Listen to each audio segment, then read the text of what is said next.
Congress BRS పార్టీలపై కేంద్ర మంత్రి Bandi Sanjay fire అయ్యారు.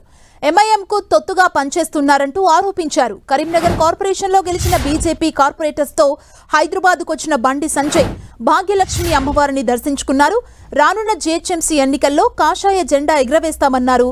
కాంగ్రెస్ బీఆర్ఎస్ పార్టీలు ఎంఐఎంకు తొత్తులుగా మారి హిందువులపై దాడులు చేస్తున్నారంటూ ఆరోపించారు. బాన్సువాడలో జరుగుతున్న దాడులను వెంటనే అడ్డుకోవాలని, లేదంటే పరిణామాలు తీవ్రంగా ఉంటాయంటూ మండిపడ్డారు. 6 గ్యారెంటీల సంగతి పక్కన పెట్టి ఢిల్లీకి డబ్బు సంచులు మోయటానికే సీఎం రేవంత్ రెడ్డి పనిచేస్తున్నారంటూ విమర్శలు చేశారు. జీహెచ్ఎంసీ ఎన్నికల్లో భారతీయ జనతా పార్టీ అభ్యర్థులు 48 మంది గెలిపించారు కాబట్టే ఇవాళ అడుగడుగునా మా కార్పొరేటర్లు హిందూ సమాజానికి ఏ ఆపోజిషన్ అడ్డుకున్నారు ఇవాళ. కానీ ఈ రోజు ఏం జరుగుతుందో ఒకసారి హిందూ సమాజం ఆలోచించాలి. ఇవాళ కాంగ్రెస్ పార్టీ ఎంఐఎం పార్టీ కుట్రలు అన్నీ సిగ్గుండాలే. కాంగ్రెస్ పార్టీలకు బీఆర్ఎస్ పార్టీలకు సిగ్గుండాలే.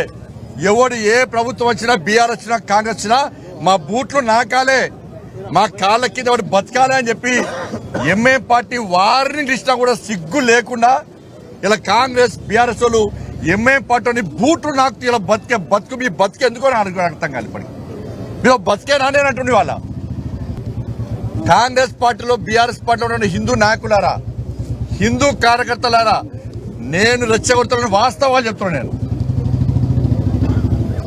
మీ లోపల హిందూ రక్తం ప్రవహిస్తే, మీరు నిజంగా హిందువులు అయితే, మీలో పౌరుషం ఉంటే ఆ పార్టీలు ఇష్టపడరండి. కాషాయం జెండా పట్టుకొని ఇలా భాగ్యలక్ష్మి అమ్మవారి టెంపుల్ సాక్షిగా జై శ్రీరామాన్ని గడ్డించండి.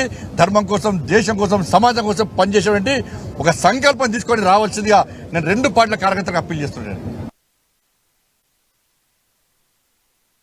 శిక్షణ తరగతులు ఏమి ఇవ్వాలి అనే దేశం కోసం పనిచేయండి, సమాజం కోసం పనిచేయండి, ప్రజలకు సేవ అని చెప్పే ముఖ్యమంత్రి కాదట. 1000 కోట్ల కార్యకర్తలు అందరూ కలిసి డూప్లికేట్ గాంధీ కుటుంబానికి ఇవ్వాలట. రాష్ట్ర ముఖ్యమంత్రి మూటలు మోయడానికే ఉన్నాడు ఢిల్లీకి. మరి ఆ 1000 కోట్లు ఇలా పెన్షన్ ఇలా రిటైర్మెంట్ అయినటువంటి వాళ్ళ పదవి విరమణ ఉద్యోగస్తులు దిగలేకపోతున్నారు. 1000 కోట్లు అడిగేచ్చు కదా, మీ కార్యకర్తలు అంతా అడిగేచ్చు. ప్రభుత్వం మీదే. హైదరాబాద్కి వస్తే వాళ్ళ ముసలి చూడ కూడా కాళ్ళు లేవు, వాళ్ళకు అవస్థలు ఉన్నారు. గురవర గుంజుకపోయి అరెస్ట్ చేసిన వాళ్ళకి మా పైసలు మాకు ఇవ్వమంటున్నారు. నేనేమంటాడు ప్రమాద భీమా అట. బతికినోడికి పైసలు ఇవ్వడట, వాళ్ళ పైసలు వాళ్ళకు. చచ్చిపోయాక ప్రమాద భీమా ఇస్తారట. అంటే బతుకుంటే పరిహారం, చచ్చిపోతే సంతాపం. ఈ ప్రభుత్వం పాలసీ. కాబట్టి 6 గ్యారెంటీల మీద 18 సార్లు క్యాబినెట్ జరిగితే ఏ ఒక్క క్యాబినెట్ లో కనీసం చర్చ జరగలేదు. అందుకే జీహెచ్ఎంసీ ఎన్నికల్లో మా రామచంద్ర గారి నేతృత్వంలో అందరం పనిచేస్తాం.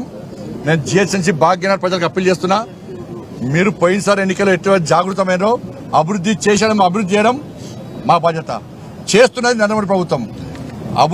అభివృద్ధి మా నినాదం, హిందుత్వమే మా అజెండా. 100% ఈ భాగ్యనగర్లో సమాజాన్ని జాగృతం చేస్తాం. ఇలా ముస్లిం మహిళలకు అప్పీల్ చేస్తున్నా, ఇలా మీకు రక్షణ ఉండాలంటే ఇలా భారతీయ జనతా పార్టీ ఈ 3 కార్పొరేషన్లో కాషాయ జెండా రెపరెపలు ఆడించాలి. అప్పుడే ఈ భాగ్యనగర్ కాపాడబడుతుంది. లేకుంటే ఇదే విధంగా దాడులు జరుగుతాయి.